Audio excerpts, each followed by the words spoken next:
I trained so hard. I've trained in every aspect of martial arts. I get my black belt in like 2 months.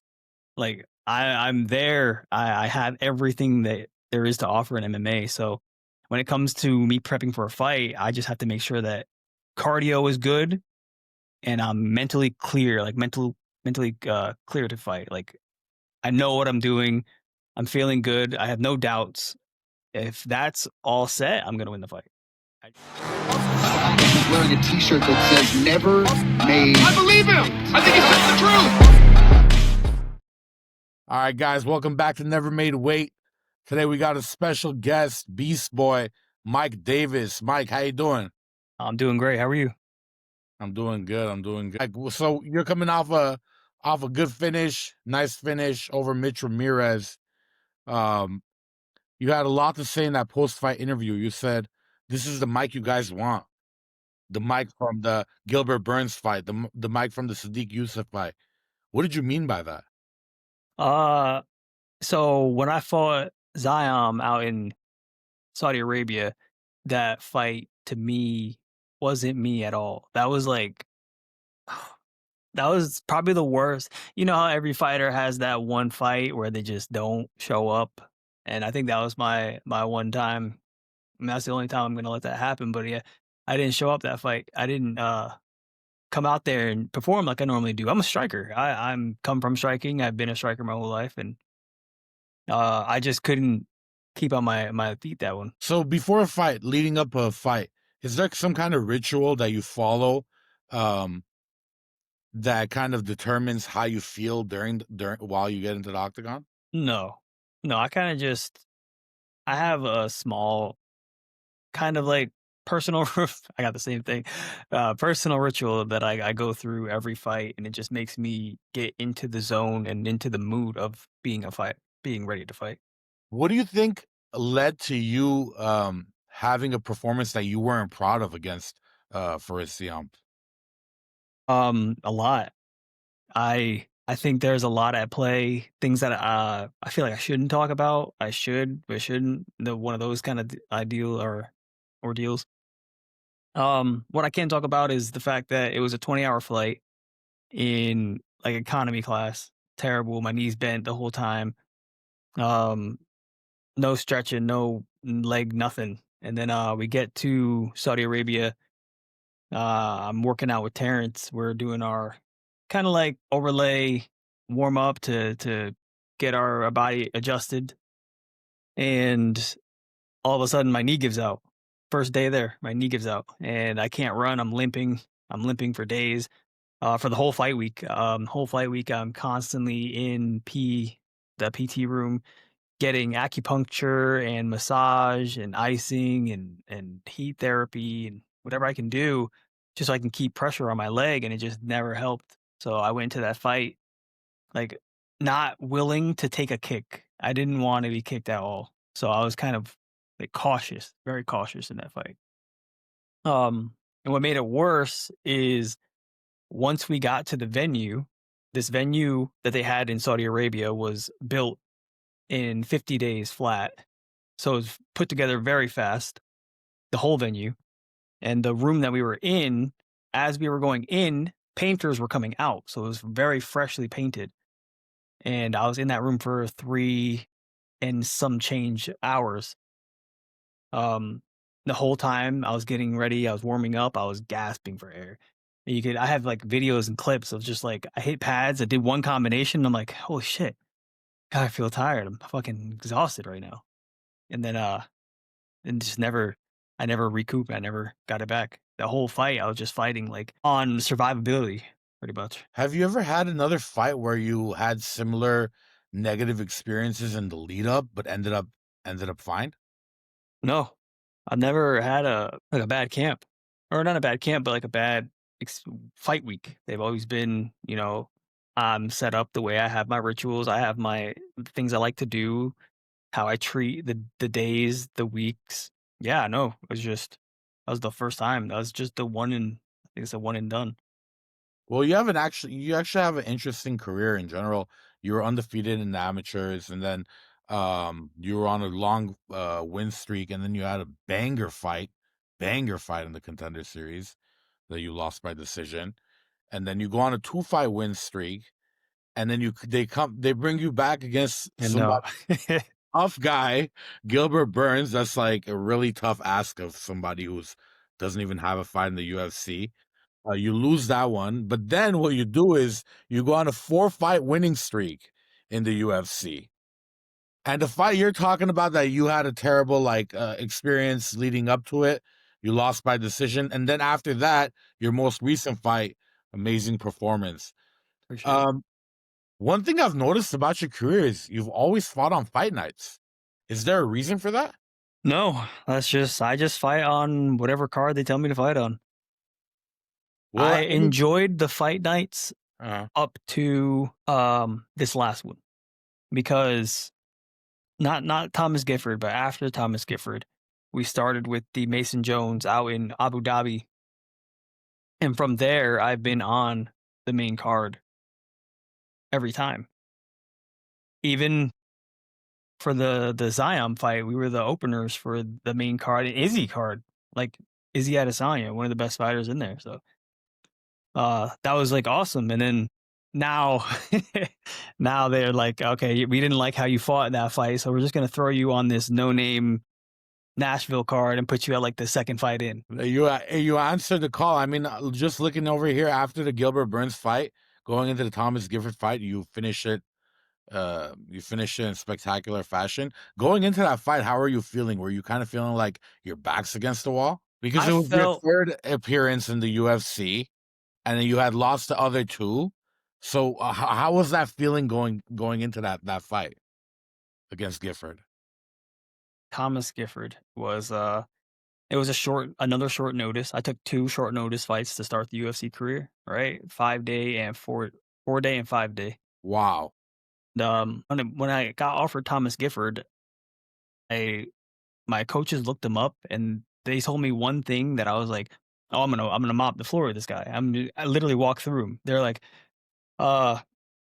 you just fought Gilbert Burns, who is like a title contending type of fighter in the lightweight division. And now you're fighting this guy." And he showed me a video and I was like, "Oh, so he's a grappler based boxing. He's boxing, grappling." I was like, "All right, yeah. Let's just take it. Let's." So the day they offered me the fight, I think it was Tuesday. I remember I was at Pete White Boxing, and I had Chris Mixon, who fights for PFL. I don't know if you know him.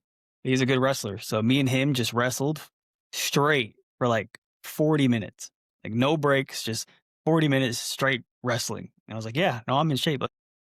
I took that one. That was it. I felt excited to showcase against somebody who wasn't already, in the top 10 in that area. They was just a regular fighter. So I mean, now, right after you've proven yourself, you went on a 4-fight win streak in the UFC. Now you're back in the win column in spectacular fashion. What are you looking for now? Who are you looking for now? I'm just looking to get back in before the year's over. I always had this idea that I would fight 3 times this year. I tried to fight 3 times in 2024. I fought Natan, and then I was getting ready to fight Drew Dober, and I tore my bicep. But I wanted to fight Dober and then finish the year out with someone in the top 15. Didn't go as planned, so I tried to continue that by doing it again. But just a little forward in time, we got Zion, and I was supposed to fight him and then fight someone in the top 15. Actually, that fight was talked about as my entry to the top 15. I would have been 15 to win that fight. However, I still want those 3 for the year. It's one back step. I showed that I'm still a contending fighter. Now my contract's over. That was the last fight on my contract. So we're waiting for a new contract. And then also a new fight offer.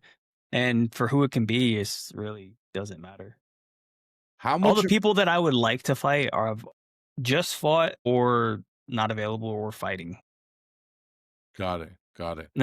And I can't really say names. There's just people that are where I need to get to, or the people I need to fight. Understood. And I know that in your post-fight interview, you mentioned that you're from the same gym Mike Tyson's from.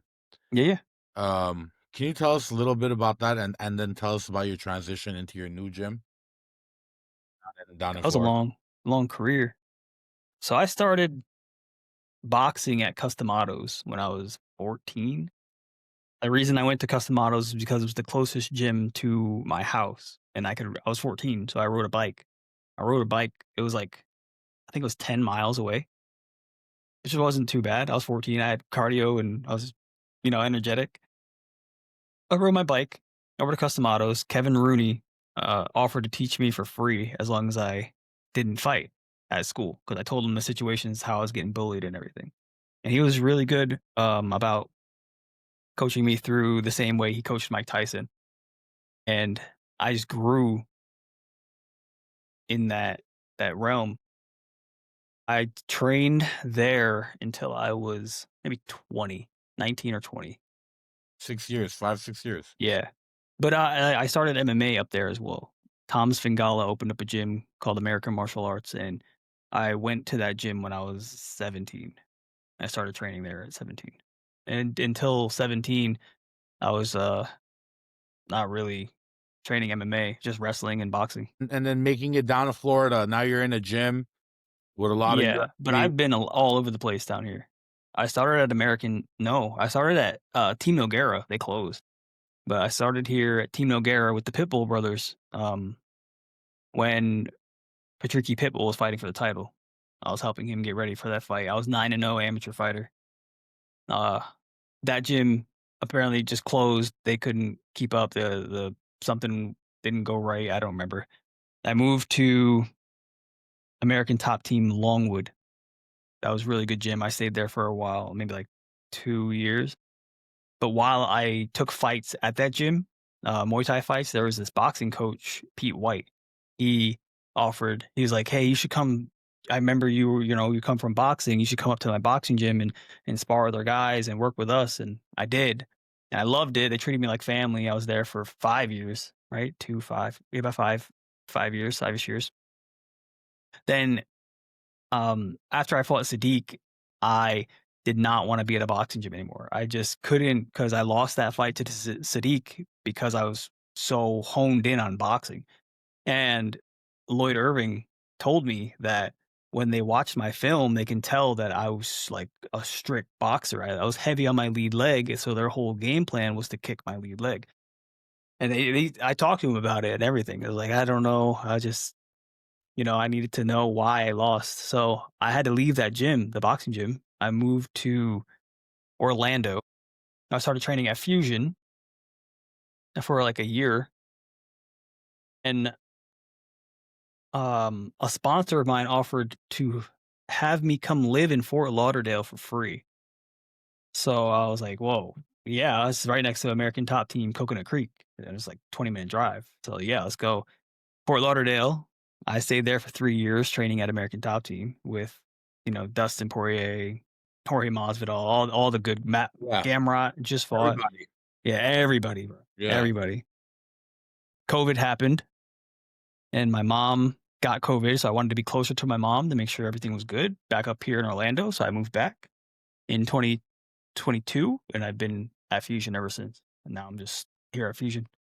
But it's crazy because the talent at Fusion is we're on a 6-fight win streak in the UFC, something like that, Yeah. with our fighters. Yeah, Yeah, I know you got Terrence McKinney. I met Terrence McKinney at International Fight Week at New York, New York. Who else you guys got around your weight class? my weight class, 55ers. Jeez, I have no idea. Me, Terrence, in the UFC or just Like, how many guys you got over there that are top level? quite a bit, Wow, quite a bit. But we have I don't train with the people my size. I always try to go bigger. But we have really? Terrence, me, Angel, Kristen Lawson. They're right there on UFC. Jeremiah McDougal, Phil Rowe.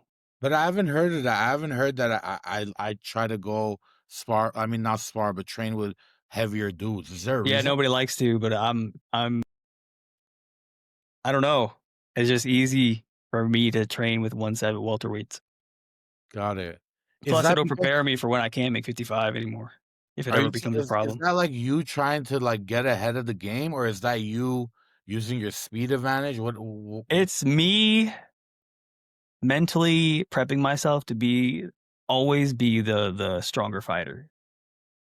So if I'm lifting up and out grappling and out striking these welterweights, then when I fight a 55er, he's not going to be anywhere near as strong.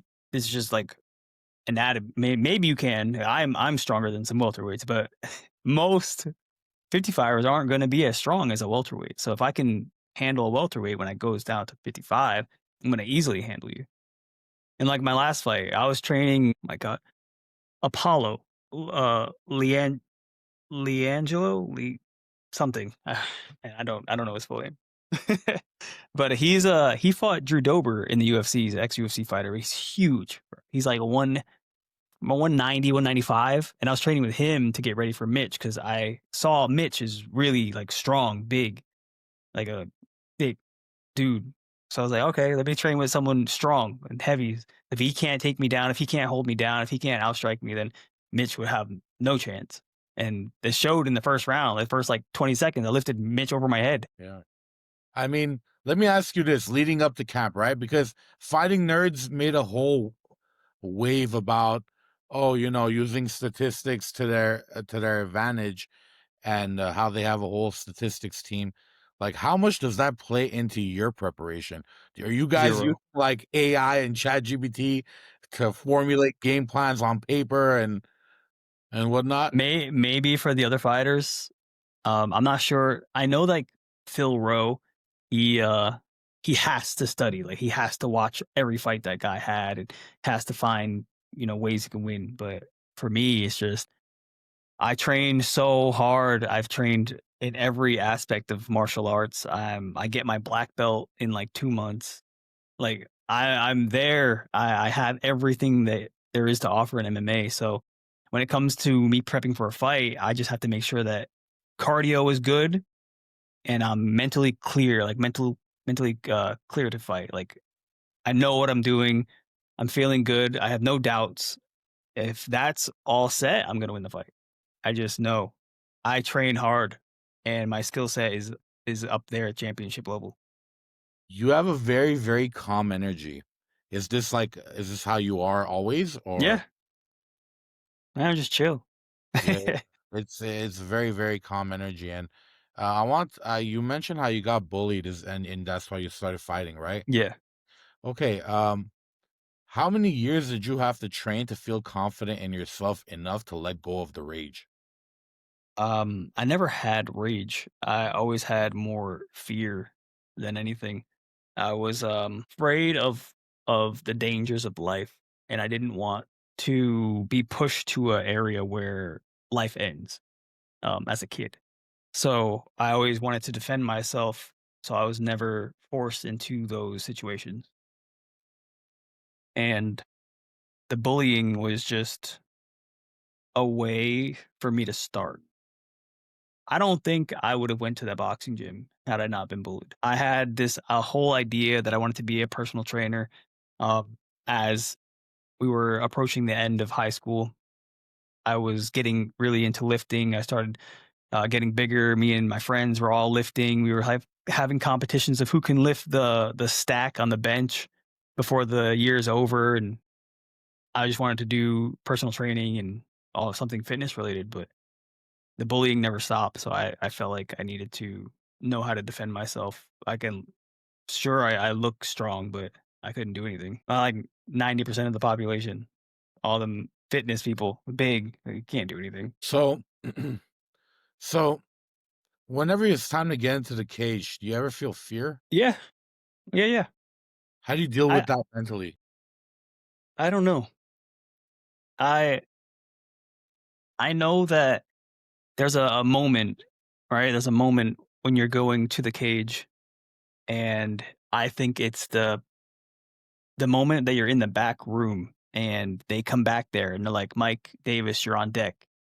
And then right there, you're like, your heart drops. or your heart starts to beat and you're like, okay, it's really happening. There's no going back. I have to walk out there. I have to fight. So I do have that feeling.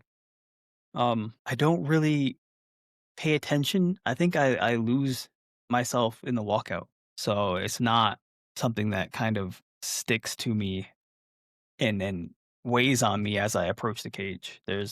I'm taking in the energy from the crowd. Everyone's so happy. Everyone's like hyped to see fighters walking out and they're screaming, shouting, there's smiles everywhere. So it's not really something that you should be afraid of in that moment. And I kind of take that in. That's amazing.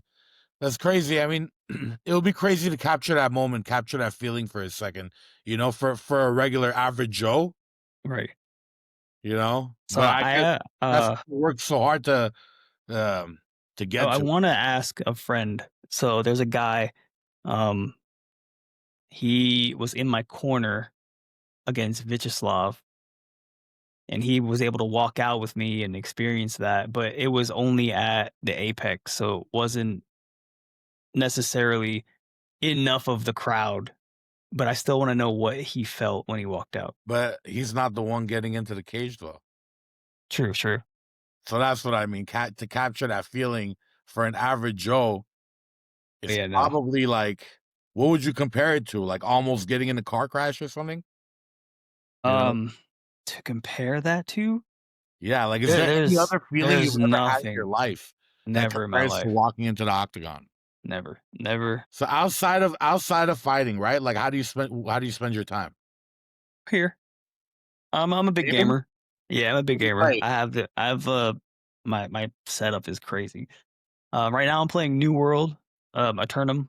They just released the update on Monday, so like 2 days ago, for Night Haven, or I think that's what it's called. And I've been stuck on this game for like 2 weeks straight. Play it every day, all day, 8 hours a day, legit.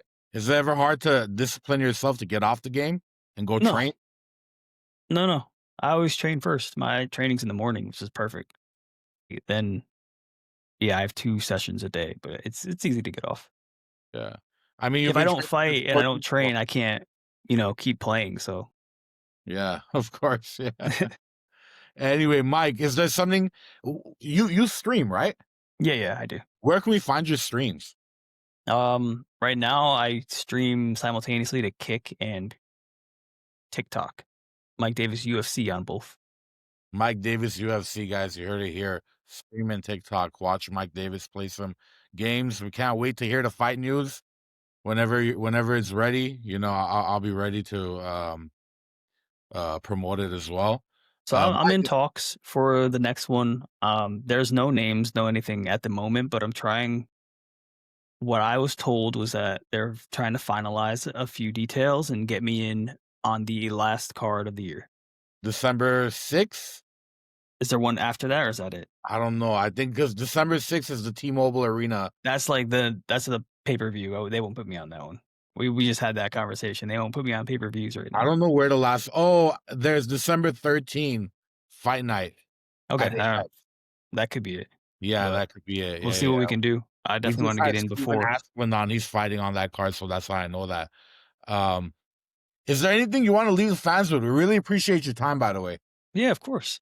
There's not too much I want to leave. I just want everyone to know that I'm still gonna be your favorite fighter, and I can't wait to showcase what I do next and how good I've become. I know it's been a little bit since my last fight, a couple months, but I'm ready to go back in there and end someone else's career. Guys, this guy is very fun to watch. Whenever you see Mike Davis on a card, make sure you tune in. Thank you so much, Mike Davis, Beast Boy. Guys, thank you so much for watching Never Made Weight, the largest podcast in the world. Thank you so much, Mike. Appreciate you, Sped.